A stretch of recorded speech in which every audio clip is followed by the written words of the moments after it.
Fala, pessoal! Hoje a gente vai fundo num dos medicamentos mais importantes da farmacologia, o captopril. Para quem é da área da saúde, entender como ele funciona é, assim, essencial. E o mais legal é que a história dele começa num lugar que ninguém imaginaria. Pois é, a jornada desse remédio tão crucial começa aqui, no veneno da nossa jararaca. Um veneno que, olha só, na mão da ciência, virou uma ferramenta poderosa para salvar muitas vidas. É incrível, né? Bom, e o que a gente vai ver hoje? A gente começa nessa origem fascinante, passa pelo mecanismo de ação, os usos clínicos e, no final, a gente entra num debate super prático do dia a dia. Então, vamos lá! Nossa primeira parada é justamente essa, a história impressionante de como um veneno virou um remédio. Tudo começou lá nos anos 60, com o cientista brasileiro Sérgio Ferreira e a equipe dele. Eles perceberam que o veneno da jararaca fazia a pressão arterial despencar. E o mais importante, eles descobriram o porquê. O veneno potencializava a ação da bradicinina, que é um vasodilatador natural do nosso corpo. Essa foi a grande sacada, a faísca que deu início a tudo. Ok, mas para a gente entender como o captopril funciona, a gente precisa primeiro conhecer o campo de batalha dele, que é o sistema renina-angiotensina-aldosterona, ou SRAA para facilitar. Pensa nesse sistema como se fosse o termostato da pressão do nosso corpo. É uma cascata super bem organizada de hormônios e enzimas que fica ali o tempo todo trabalhando para manter a pressão nos níveis certos.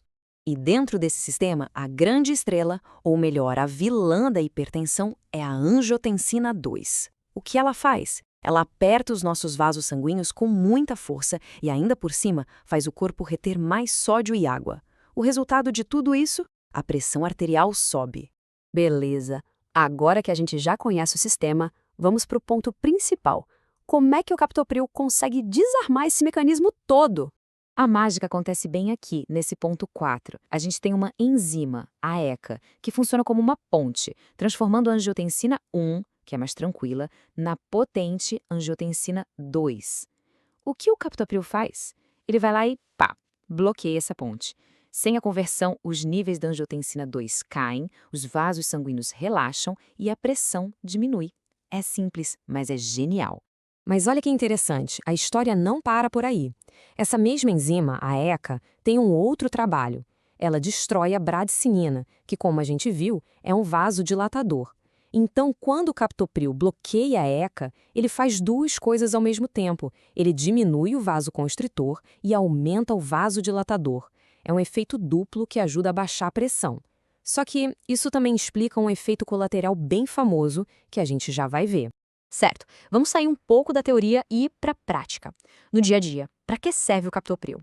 As indicações são muitas, viu? Além do mais óbvio, que é tratar a pressão alta, o captopril é uma peça-chave no tratamento da insuficiência cardíaca. Ajuda na recuperação do coração depois de um infarto e, algo muito importante, ele protege os rins de pacientes com diabetes.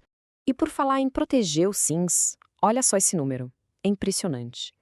Um estudo muito importante mostrou que, em pacientes diabéticos, o uso do captopril diminuiu em 51% o risco de a doença renal piorar a ponto de precisar de diálise ou transplante. Isso mostra, na prática, o poder de proteção que ele tem. Bom, mas como todo medicamento, ele não é perfeito. Conhecer os riscos e os efeitos adversos do captopril é tão importante quanto saber para que ele serve. Lembra daquela bradicinina que fica acumulada? Então, a principal suspeita é que seja ela a culpada pela tosse seca, que é o efeito colateral mais comum. Outro risco é a hipercalemia, que é o aumento de potássio no sangue. E, por último, o angioedema, que é raro, mas é uma emergência médica gravíssima. O angioedema é, sem dúvida, o efeito mais temido. Esse inchaço que ele causa pode simplesmente fechar as vias aéreas e levar à morte. É uma reação que exige a suspensão imediata do remédio e atendimento de emergência. O mais importante aqui é saber reconhecer esses sinais. E agora, um alerta máximo. Uma contraindicação absoluta, sem negociação, captopril é proibido na gestação. Ele pode causar danos muito graves ao feto, especialmente no segundo e terceiro trimestres. Essa é uma informação de segurança que tem que estar na ponta da língua. Para fechar, vamos entrar num debate super comum na prática clínica. Numa crise de pressão alta, o que é melhor? Dar captopril via oral ou debaixo da língua, o famoso sublingual? A grande questão aqui é o tempo. A promessa da via sublingual é uma ação muito mais rápida, em uns 5 minutos. Já a via oral normal leva de 15 a 60 minutos só para começar a agir. Olhando assim, parece óbvio que o sublingual é melhor numa emergência, certo? Mas será que a ciência concorda? É aqui que a coisa fica interessante.